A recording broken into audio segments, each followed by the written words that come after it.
Alright, this is going to be my first DIY. I'm going to show you how to turn one of these, and these are one of those like 10 by 10 tents that they sell all over the place.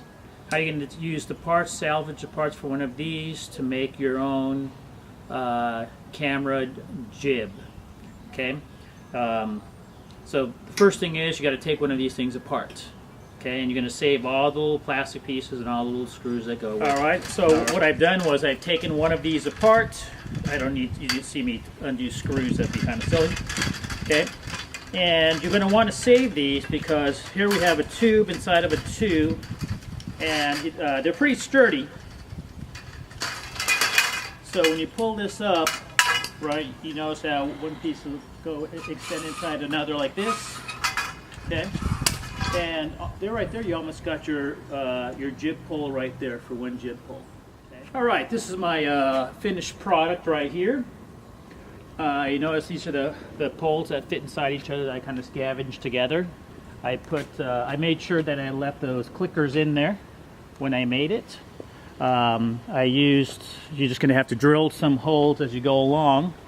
But if we go from the front, we can see that this was one of the pieces that I used the exact same screws. I'll talk about where I got these from. These I scavenged off of a light floodlight piece of equipment I bought. So the only piece I really bought was this piece right here that was new.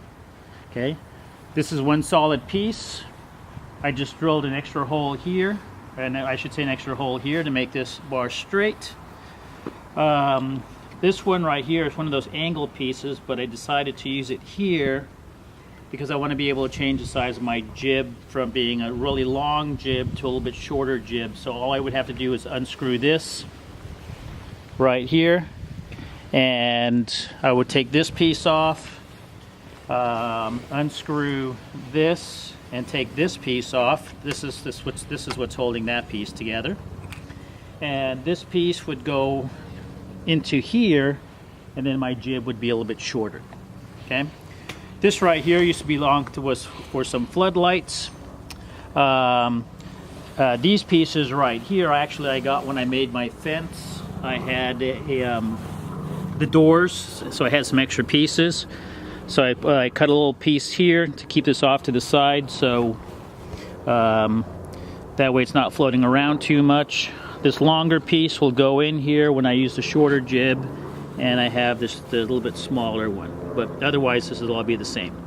So I can just go ahead and take this apart. It smooths along nicely like this, nice and smooth. Okay. And the reason I have two of these is because this piece obviously is going to be gone if I make the jib shorter. Okay, but I do get quite a bit of height off of this. So now what we're going to do is we're going to put the camera on and we're going to take a look. It is the winter time, so the yard's looking pretty messy, but we'll see how does it work out.